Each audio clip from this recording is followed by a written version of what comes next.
When I was an active drug user, I used heroin, cocaine, the whole 9 yards. Now, I work with commercial sex workers that are opiate users. I have a percentage of women on their way out of prison. The #1 killer when you get out is overdose. The best way to prevent overdose is to not use or seek treatment. First thing you start off with, not go to the same places that you used to or hang around with the same people that you used with. Try to go to a treatment program and then maybe get some more information. This afternoon, we're gonna look at opiate overdoses in particular. Opiates are street drugs like heroin, also methadone, and pills like oxys, roxys, hydrocodone, Vicodin, Percocet, morphine, codeine, Demerol, Opana, fentanyl. One reason for people overdosing on opiates because they have a low tolerance. If I go into jail for 3 days even, when I come out, it's gonna take a lot less of the drug to get high, to get sedated, to overdose. One day you may get something that's pure. The next day it's not so pure, so you don't know what you're getting. 180 milligram Oxycontin would be literally 16 Perc 5s in one pill. People don't realize this when they're taking it, how high the dosages are. Start low and go slow. You want to start off with a tester. Do your thing, but pace yourself. When you use alone, there's nobody there to help you or stop you from ODing. At least acknowledge with someone that you're close with or trust to come and check on you.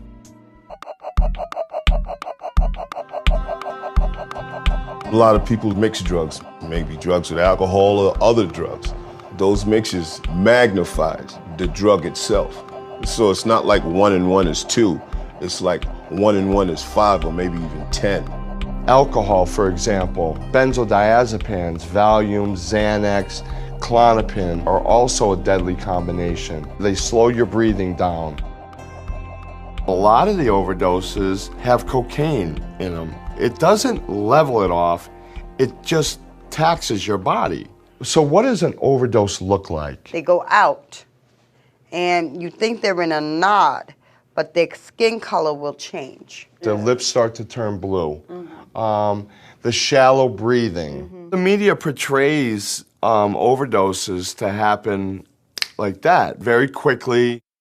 The vast majority of overdoses take an hour to 3 hours. First thing to look for is if they seem like they're turning blue or like a grayish color.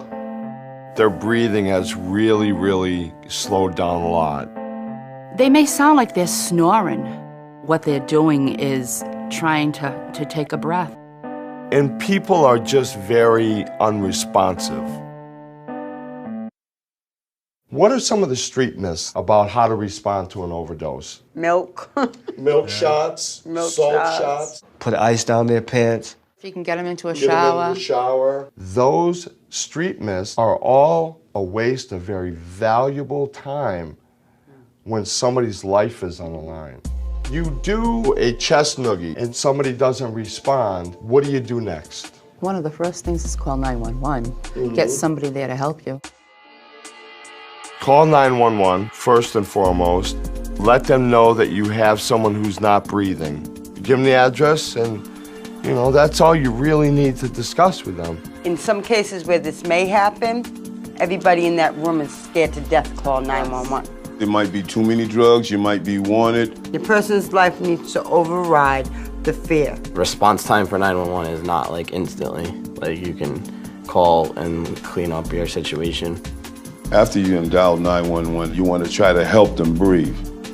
The cure for an opiate overdose, quite honestly, is oxygen. You want to raise their neck up so they can have a clear passage. If they have food in their mouth or anything, you try to take it out. You hold the nose, hold the jaw, and you give them 2 heavy breaths. 2 deep breaths to see if the chest starts to move again. You go back every 5 seconds, 1 burst of air. 2003, 2004. Seconds count. Call 911 to get them there fast, but do rescue breathing until they get there because you need to give them oxygen.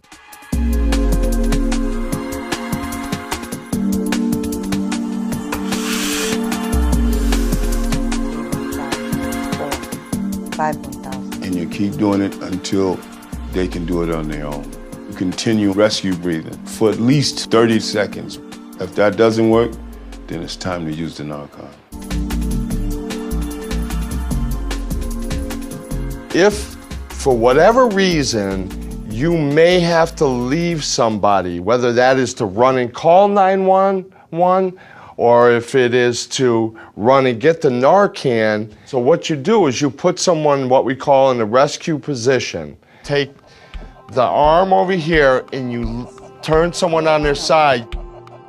And you take the top leg and you bend it. This is what they call the rescue position. So if they happen to throw up, they're not choking on their own vomit. You have done the rescue breathing and administered the Narcan. So the individual comes out of the overdose. What happens is people go into withdrawal. It takes the opiate off the receptor, and the person will feel sick but sober. It's only a temporarily 30 to 90 minute feeling. And as the Narcan wears off, the high's gonna come back. Stay around to watch them because in fact, they can go back into the overdose. They might run for a needle, maybe they might run for a pill. If they add more opiates to that, it would just induce a stronger overdose. Sometimes you in fact will need to administer a second dose or a third dose